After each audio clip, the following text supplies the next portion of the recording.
సన్నబియ్యం కొనటం పేద మధ్యతరగతి కుటుంబాలకు అత్యంత భారమవుతోంది. వాటి ధరలు దండిగా పెరుగుతూ ఉండటమే ఇందుకు కారణం.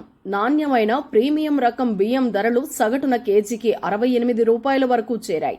నెల్లూరు, వైఎస్ఆర్ జిల్లాల్లోని కొన్ని ప్రాంతాల్లో బ్రాండెడ్ రకాల బియ్యం కేజీ 77కు అమ్ముతున్నారు. మధ్యస్థ రకం బియ్యం ధరలు కూడా కేజీ 60 పైనే ఉన్నాయి. సగటున చూస్తే నెలలోనే కేజీకి 3 నుంచి 5 రూపాయల వరకు పెరుగుదల నమోదైంది. 2022 అక్టోబర్ నాటితో పోలిస్తే కేజీ బియ్యంపై 20 రూపాయల వరకు పెరిగింది. అంటే సాధారణ రకాల బియ్యం కూడా కేజీ 50 రూపాయల పైన పలుకుతున్నాయి.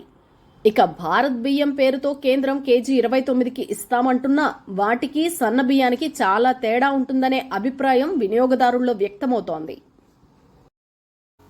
విశాఖ ఉక్కు ఆంధ్రుల హక్కు అంటూ ఎందరో త్యాగధనుల పోరాట ఫలితంగా సాధించుకున్న స్టీల్ ప్లాంట్ను ప్రైవేటు పరం చేసి ఆ భూములను కొట్టేయాలని జగన్ చూస్తున్నారని, తెదేపా అధికారంలోకి వచ్చిన వెంటనే రాష్ట్ర ప్రభుత్వమే ప్లాంట్ కొనుగోలు చేసి సంస్థను కాపాడేలా చర్యలు తీసుకుంటామని తెదేపా అధికారంలోకి వచ్చిన వెంటనే రాష్ట్ర ప్రభుత్వమే ప్లాంట్ కొనుగోలు చేసి సంస్థను కాపాడేలా చర్యలు తీసుకుంటామని తెదేపా ప్రధాన కార్యదర్శి నారా లోకేష్ స్పష్టం చేశారు. తెదేపా విశాఖను ఉద్యోగాలకు రాజధానిగా చేస్తే జగన్ గంజాయి రాజధానిగా చేశారని మండిపడ్డారు. శంఖారావం కార్యక్రమాన్ని లోకేష్ శ్రీకాకుళం జిల్లా ఇచ్చాపురంలో ఆదివారం ప్రారంభించారు.